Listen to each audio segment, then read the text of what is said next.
Good day, BSS Social Studies 2-1. Welcome to the video presentation and recorded discussion for our group, and allow us to introduce to you the Persian Empire, which is one of the subtopics of the first ages of empires in the world history 1. In this discussion, we will focus on what's with the Persian Empire, but before anything else, we would like to present our learning objectives. So at the end of the discussion, 85% of BSS Social Studies 2-1 students are expected to A. Discuss several historical timeline and key historic features of the Persian Empire. B. Demonstrate the approaches and character or traits of the Persian rulers through a role play. And C. Justify the significance and importance of its legacy and contribution to the world through an essay. Let us first discuss the Persian homeland. Around 1000 BC, the Indo-Europeans first migrated from Central Europe and southern Russia to the mountains and plateaus east of the Fertile Crescent. This area extended from the Caspian Sea in the north and Persian Gulf to the south, as shown in the map on the side. There are dozens of tiny kingdoms occupied the region, but eventually, two major kingdoms emerged: the Medes and the Persians. Proceed to the discussion, let us know what is Persian Empire.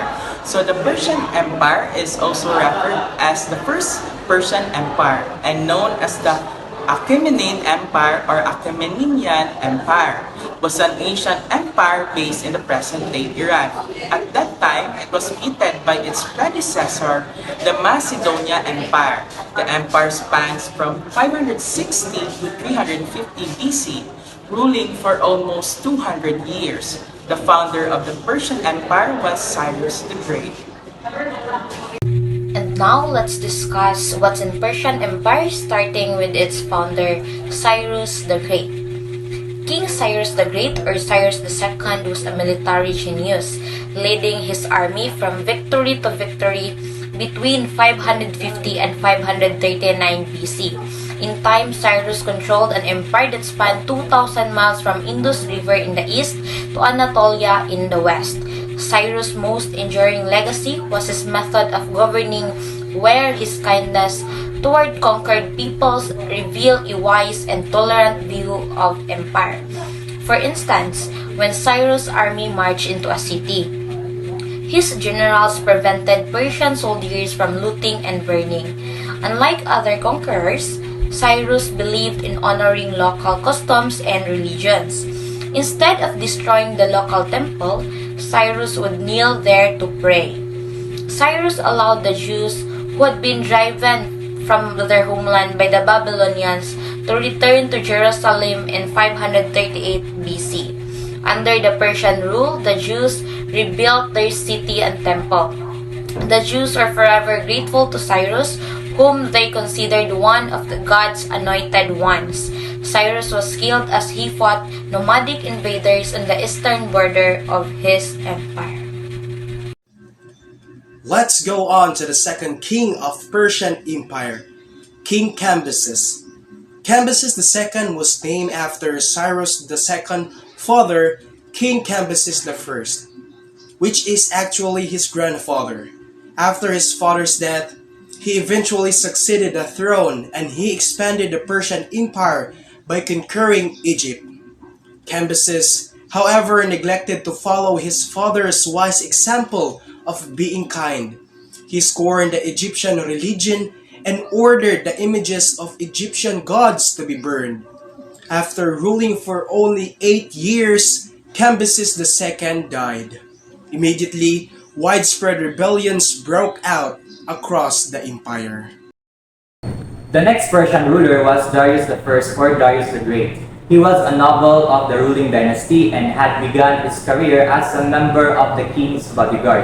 After Cambyses II died, an elite group of Persian soldiers called 10,000 Immortals helped Darius to seize the throne on 522 BC. In addition, according to Darius' claims, he is related to Cambyses, as they were second-degree cousins, and that their great-grandfather is Cyrus I, in which is the grandfather of Cyrus the Great. However, again, those are all Darius' claims only. Moving back to the topic, Darius spent the first 3 years of his reign putting down revolts. He spent the next few years establishing a well-organized and efficient administration. Having brought peace and stability to the empire, Darius turned his attention to conquest. As the continuation about Darius the Great, he led his armies eastward into the mountains of present-day Afghanistan and then down to the river valleys of India. During his time, the Persian Empire now extended over 2,500 miles, embracing Egypt and Anatolia in the west and part of the India in the east, with the Fertile Crescent in the center as shown in the map. Darius' only failure was his inability to conquer Greece, as he is defeated in the Persian War in Greece. He divided the empire into 20 provinces, and these provinces were roughly similar to the homelands of the different groups of people who lived within the Persian Empire. Under Persian rule, the people of each province still practiced their own religion. They also spoke their own language and as well as practiced their own laws. Kumbaga, if sa karon, Persia can be classified maybe as a federal state. This administrative policy of many groups, which is sometimes called as nationalities, living by their own laws within one empire, was repeatedly practiced in Southwest Asia. Although tolerant of the many groups within his empire, Darius still ruled with absolute power. In each province, Darius installed a governor called Shatrap, who ruled locally. Darius also appointed a military leader and a tax collector for each province. Darius also sent out inspectors known as the king's eyes and ears to ensure the loyalty of the officials of each province he appointed. During the reign of King Darius the Great, the Royal Road was built.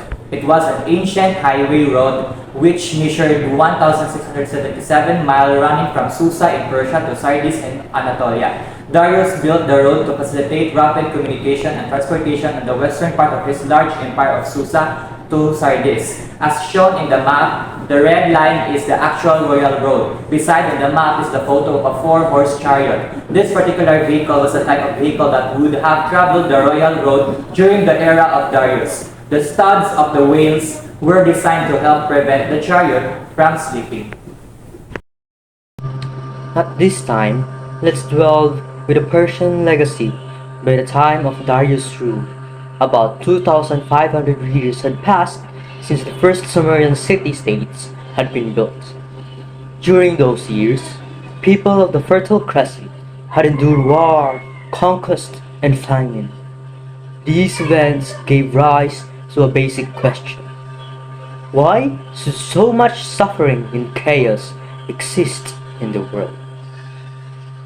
One of the Persians' legacy was the religion of Zoroastrianism and its founder Zoroaster.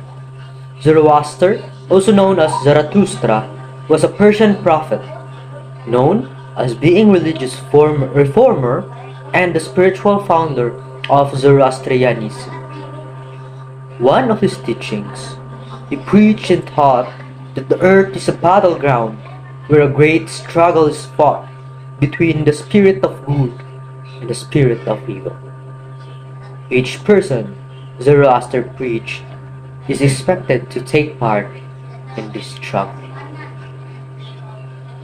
In the continuation of Zoroastrianism, the religion teaches a belief in one god named Ahura Mazda. In this religion, it is said that at the end of time, Ahura Mazda will judge everyone according to how well he or she fought the battle for good. Traces of Zoroastrianism, such as the concept of Satan and the belief in angels, can be found in Judaism, Christianity, and Islam. After the Muslim conquest of Persia in 600 AD, Zoroastrianism declined. Some groups carried the faith eastward to India. Zoroastrianism also was an important influence in the development of Manichaeism, a religious system that competed with early Christianity for believers. Today, Zoroastrians continue to observe the religious tradition in several countries, including Iran and India, where its followers are called Parsis. Their next legacy is their political order. Through their tolerance and good government, the Persians brought political order to the Southeast Asia.